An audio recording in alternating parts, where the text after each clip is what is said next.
I was a pretty bad small business owner when I first started. It didn't even cross my mind. And oh boy, this is a big one. This is a big one. I'm still not very good at, but we won't talk about that. That was just so silly of me. And I was literally blown away by the results.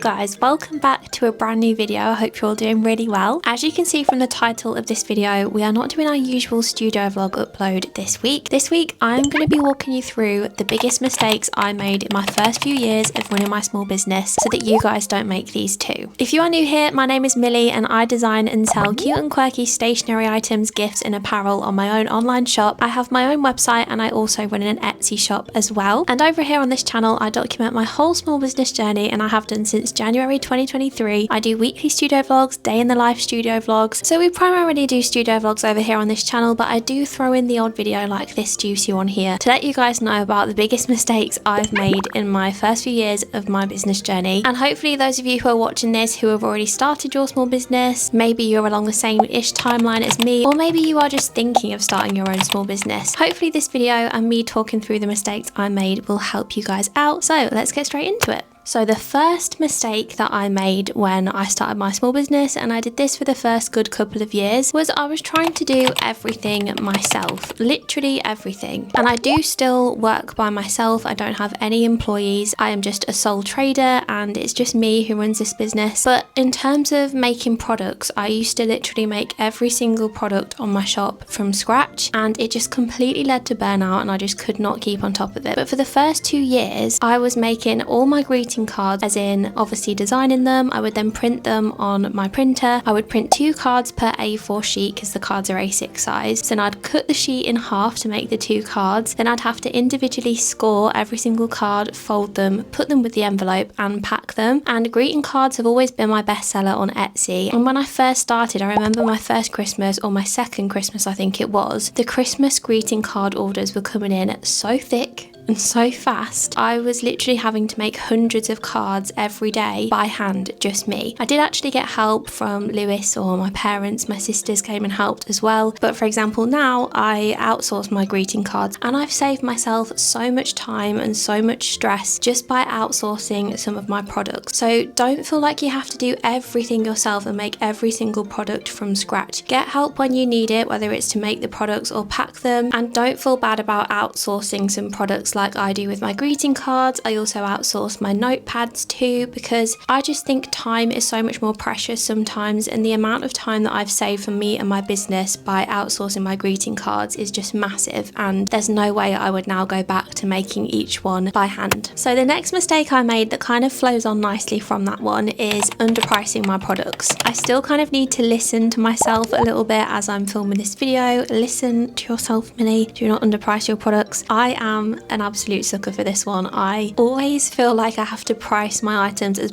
low as possible, to the point where sometimes I'm only making like the teeniest bit of profit on each item, because I just want to sell my products and sell them to people who love them, and I don't want them to not be able to buy them because they can't afford them, if you know what I mean. But there comes a point, like I am running a business, I need to make as much money as I can without, you know, going massively over the top. But I need to make enough profit so that I can comfortably run this business, make enough to live off, because this is now my full-time job. And sometimes you just got to stop being a people pleaser and put those prices up a little bit. I feel like the prices of everything is going up at the minute as well, especially in the UK. So it just makes you feel that little bit more guilty as well to put your prices up too. For example, over on Etsy, I feel like the time is coming now where I need to up my prices, especially of my wall art prints, because the price of postage has gone up, and I actually offer free delivery over on Etsy, and I've not changed the prices of my prints on Etsy for probably like 2 years now, and we've had 2 increases in postage prices since then. So I definitely need to revise my prices on Etsy of some certain products. But I remember when I first started out, because I was so new, I had no Etsy sales. I didn't want to price my products so high that they were considerably higher than other people in my niche who were selling similar products, because obviously you want to attract those customers. But like I said, there comes a point where the materials that you're using for your products, they may be different and far more superior than the materials that other person is using using, who you've seen, who you've been charging the same price as they have for their product, if you know what I mean. So you really need to sit down, make a list of all the material costs and time that it takes you to make that product, and make sure you are making a decent profit on it. And linking this to the last point I made about trying to do everything yourself, my greeting cards were a lot cheaper on Etsy. Obviously, when I first opened my shop, they were like £3, no, I think they were £2.95 with free delivery, and that is when I was making every single one by hand, whereas now I charge £3.95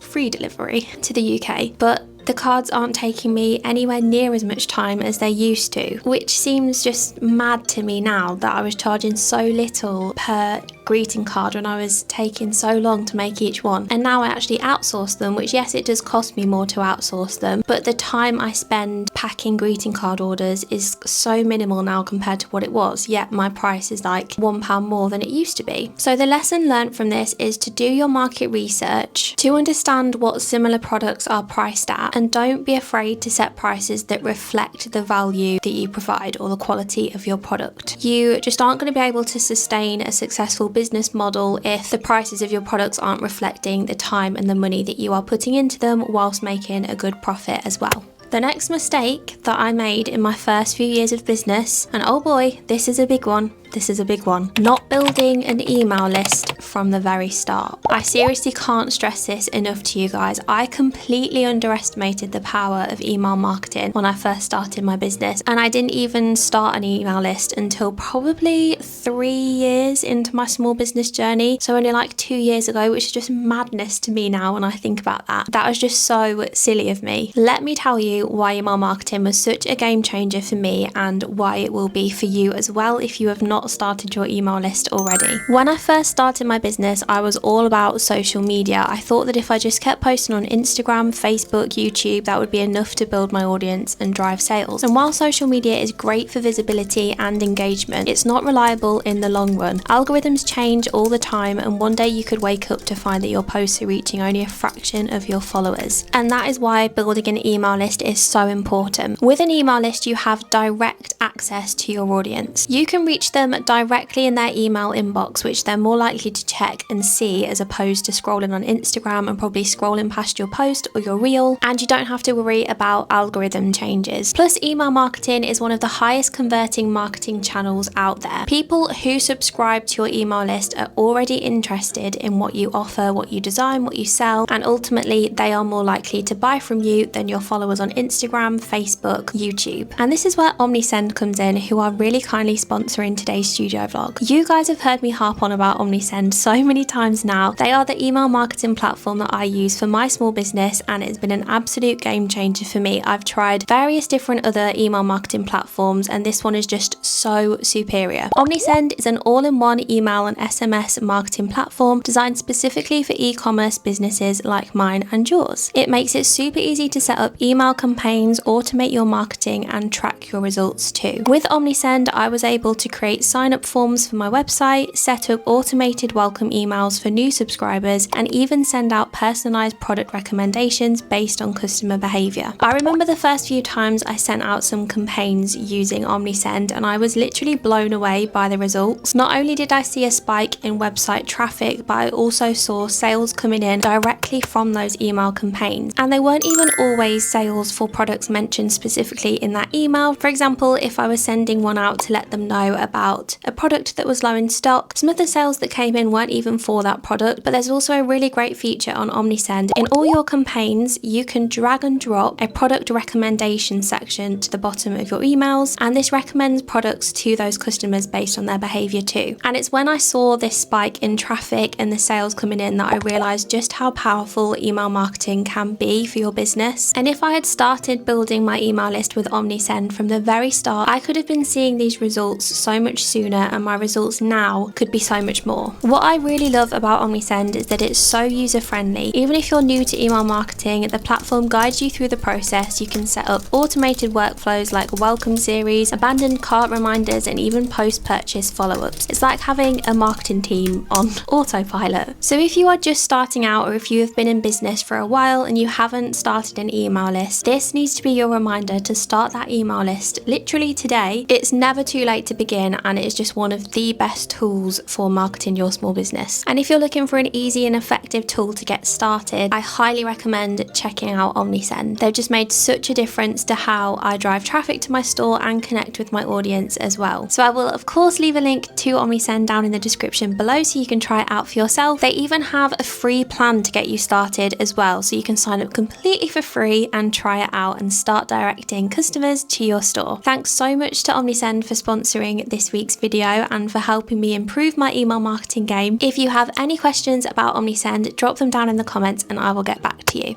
Oh, just needed to grab a drink because my mouth is getting so dry with all the talking.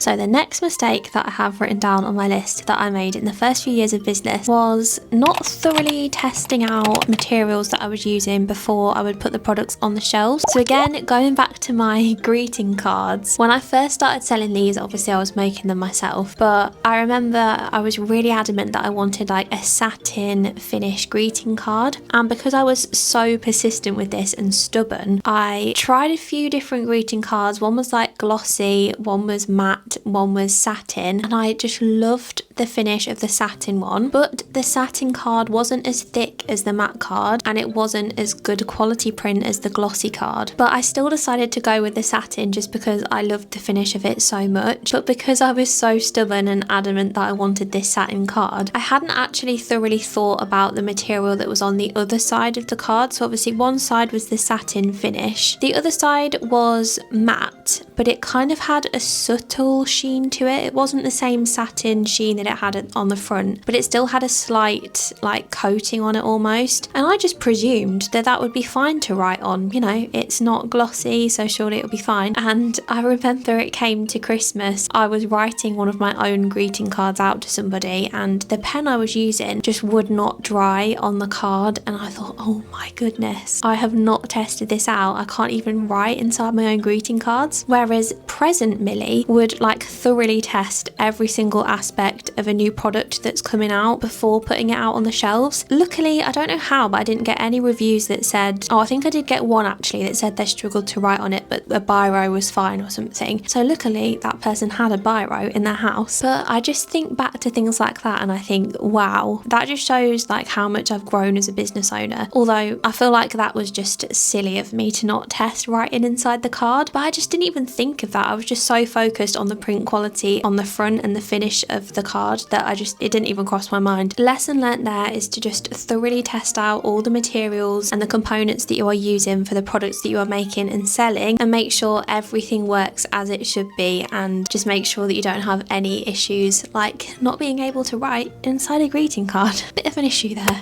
Another mistake that I made in my first few years of business, and one that I'm still not very good at, but we won't talk about that, is poor inventory management and knowing how much stock I had of each item, which is still something that I need to work on. But because I make most of my products myself still, I usually just print and make things on demand as the orders come in. So I don't have a really vigorous setup for inventory management. But for things now like my notepads, my greeting cards, things that I do outsource, my bookmarks, I make sure that when the order comes in, I check through them, check for any seconds, ones that have like little imperfections, and I make sure that I have put on my website and Etsy exactly how many products I have available. So what I usually do is I'll put half of the stock on Etsy, half on my website, and then every now and then I'll just do a quick stock check and make sure that I still have enough available on both Etsy and Shopify to match the stock that I have in my studio, if that makes sense. But it is really tricky when you're selling on multiple platforms to keep stock of certain things. It's much easier obviously if you're just selling on Shopify or Etsy, because you can just put all of your stock on there. But when you're splitting it across two platforms, that's where it gets a little bit tricky. So yeah, that's one thing I really didn't do when I first started out. I would just kind of wing it and just guess, and then I'd get an order through for something and then I'd look for it in my office and I'd be like, I don't have that. So I'd have to like manically put an order for it in, or I'd have to email the customer and be like, I'm so sorry, I've not actually got one of these in stock. So as you can tell from this video, I was a pretty bad small business owner when I first started, and I don't want you guys to be. So I really hope that these have helped you out in some kind of way. They are the main mistakes that I have to share with you guys today. But if you would like a part 2 to this video, please let me know in the comments and I will do that for you, because oh boy, do I have more mistakes to share with you.